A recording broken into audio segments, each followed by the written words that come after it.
Hey everyone, thanks so much for joining me on the Slice of Healthcare podcast. I'm your host, Jared Taylor. Joining me today is the CEO of WellBe Senior Medical, Jeffrey Kang.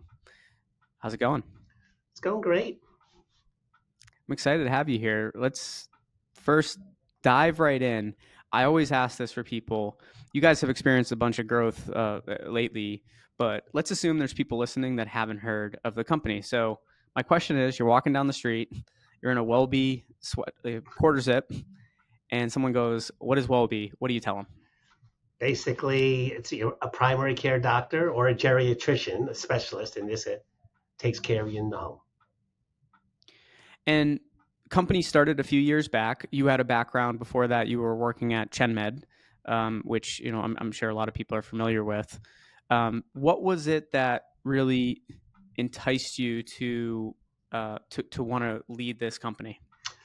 Yeah, so actually, maybe if you don't mind, I'd love to jump back a little bit. So I am a geriatrician. So I've been taking care of what I call the frail elderly. People who have a really hard time getting into a doctor's office. Think on a wheelchair or a walker or something. So I've been doing that for 30 years. Um, and one of the let's say the Chen Meds or the Oak Streets or whatever, or Village MD, a doctor's office, bricks and mortar, they have patients still, no matter how good that care is, patients still have a hard time getting access to that. So the simple solution for those patients, and I call it the frail elderly, um, is instead of taking the patient to the care, is to bring the care to the patient. For anyone in your audience, who's a doctor, has a clinical background, when you really think about it, everything that occurs at a doctor's office can be done in the home. You can take a history, you can take a physical, you can draw bloods, you can do an electrocardiogram, you can do an ultrasound. So the simple value proposition here is, you mentioned Chen Med, but it's like a Chen Med in the home. So thank you for the background. One of the things I would really like to ask you is, 'cause you've obviously been in the space for a while. What's one of the biggest misconceptions people have for like elderly care in the home? I wouldn't say misconception, but there's a lot of confusion.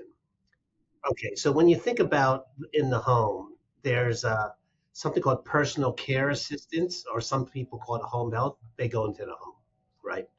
And those are aides that help people with bathing, toileting, that sort of thing. Then there's skilled nurses that go into the home. So those are people who help with your dressing, change your bandages, maybe do physical therapy if you had a hip. Then there's durable medical equipment in the home, oxygen tanks, sleep apnea machines, right? And so there's a lot of people going into the home. But what WellBe does is it's the actual doctor who's prescribing everything going into the home. And maybe the one visual for you is if you think about the DME company and the skilled nurse and the physical therapist and the aides, WellBe, as the prescribing doctor, is like the conductor of all of it. So you got the winds, the drums, the brass. We're the people who kind of like the doctor, when you think about it, pulls it all together, writes the orders, and says, "This is how I want it to work." Does that help? Kind of, but there is a lot of confusion in the home because there's a lot of people going into the home. So what have obviously you've experienced a lot of growth in a short period of time. What do you attribute? Obviously there's several factors, I'm sure, but if you had to kind of just name a few, like to get to this point, um, what have been some of the contributing factors? So probably two major ones. First is there's the demographics, right? As you're probably or your listeners are aware, 11,000 people a day are aging into Medicare. Now, when you think about those 11,000 people, about 10 to 15% fit this description: frail, multiple diseases, on a walker, can't get to the doctor's office. So that's the problem we're trying to solve, that 10 or 15%. And it is growing. And so, I'm sure you or some of your listeners can kind of imagine that 90-year-old grandmother, aunt, or whatever. You probably had a grandmother or something like that. They can't get into the office. And what do? You bring the care to them. So that's from a patient's, that let's call that demographic trend. You know, and the demand is there. That's one. Now, the second probably big one is from a health plan perspective. That 10 or 15% typically is what's accounting for 50, 60% of their costs. And the plans are losing money on those patients. They're upside down. Their medical loss ratio, I'm sorry, I don't want to get too technical, but the medical is greater than 100. So they're spending more on those patients than the premium they're taking in. So it turns out, from a value-based perspective, if we can bring the care to the patient, we can improve their outcomes, improve their HEDIS scores, improve their patient fat, but lower the costs. And so the plans really like this also. It's your classic kind of win-win-win. The patients love it. It's convenient.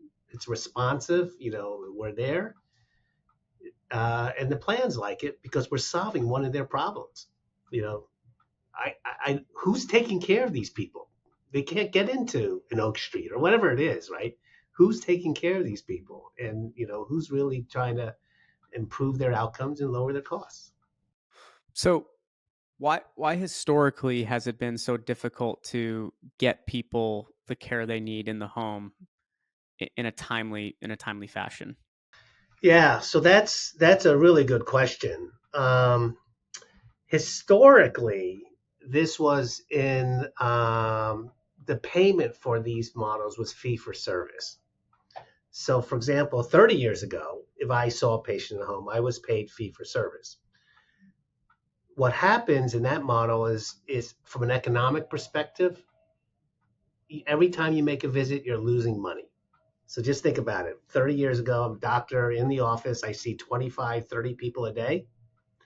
If I start seeing people at home, I see maybe 4 people a day. I economically cannot make that work. So we would 30 years ago, we were doing the right thing, but we're losing money. What's changed is all these models, including WellBe, are a value-based or a risk-based arrangement.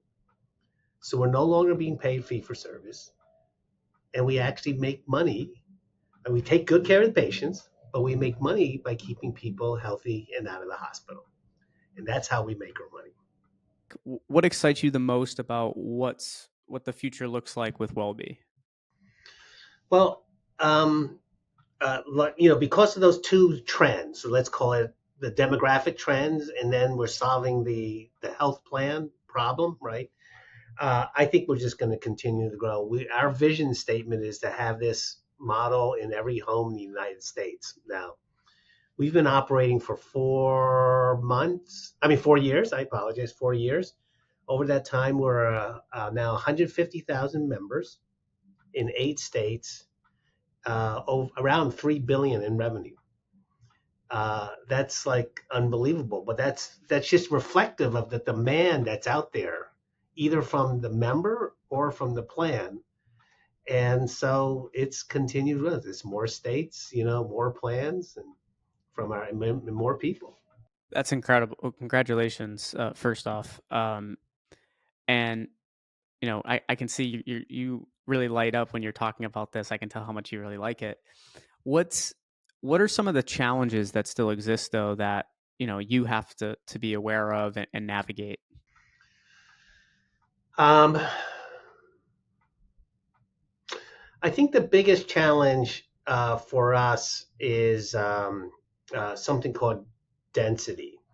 So, I think I mentioned we try to see 4 to 5 patients a day. And actually in each of those visits, we spend, it's really gratifying to the member. We're spending an hour, and you don't get that in a doctor's office, right? The downside of that is what we call the drive time or the windshield time. And if you spend 4 hours driving from one to another patient to another patient, it's really difficult. So probably the biggest challenge for us is what we call density, is trying to get enough patients in a tighter geography so we can minimize that drive time or that windshield time. Windshield time, drive time.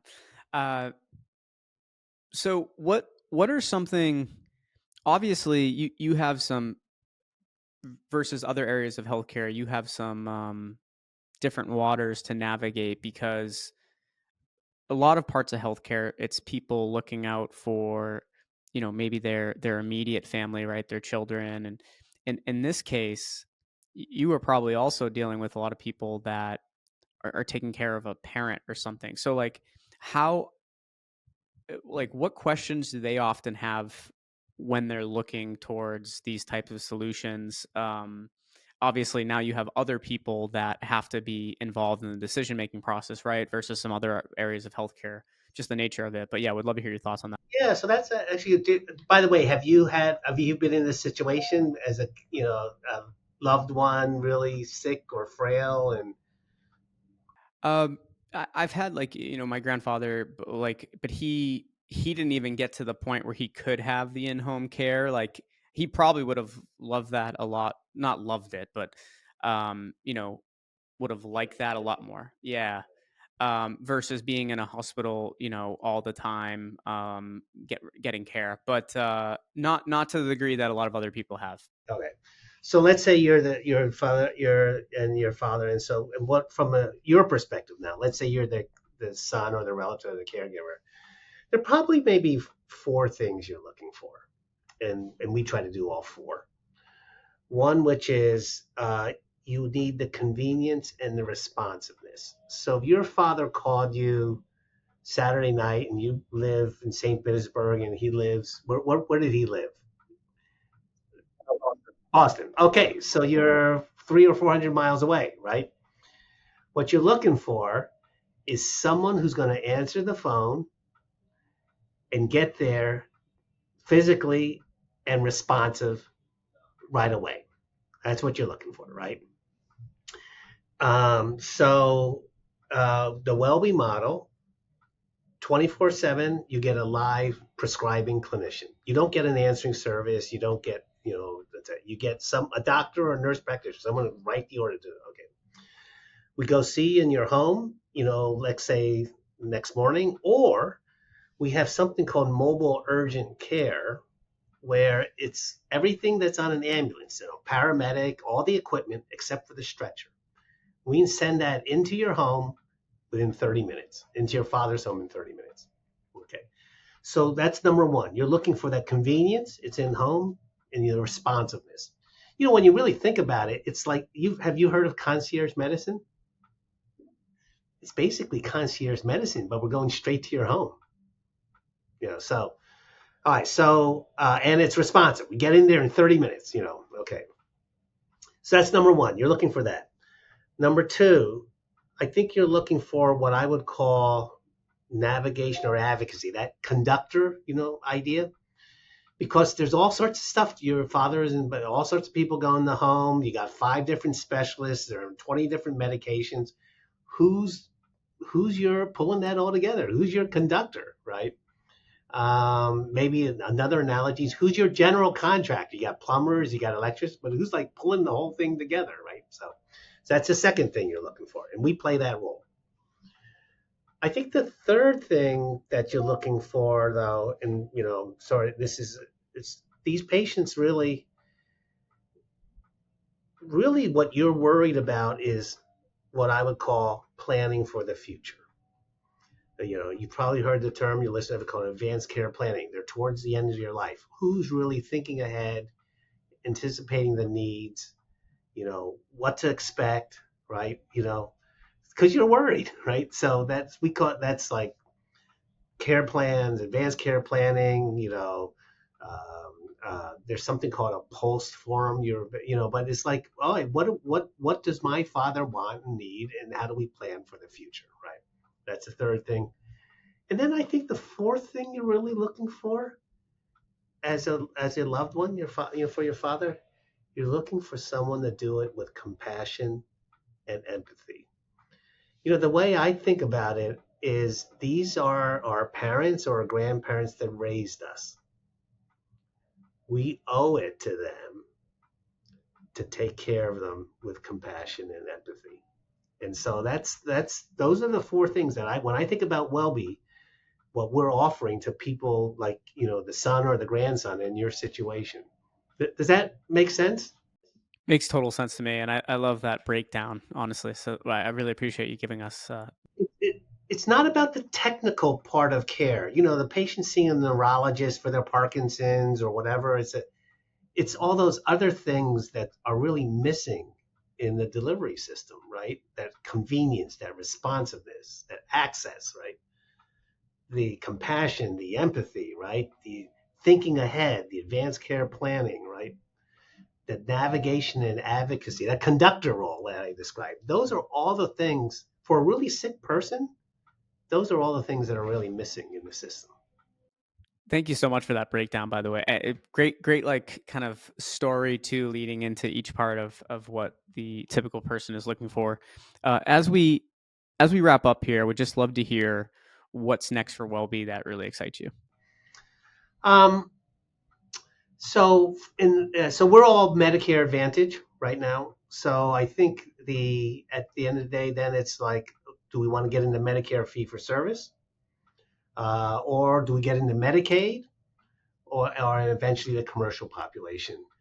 My instinct here, if I think about this from a patient need perspective, I actually think probably our next move is into Medicaid. I mean, really think about it's a really needy population. And so I look forward to staying in touch with you and hearing about these new updates. And again, congrats on all the help that you're given, but also the growth that you've had over the last couple of years. It's nothing short of extraordinary. It's pretty incredible. So well, kudos thank to you and you. your team. It's really interesting. I think there are a lot of innovative healthcare companies.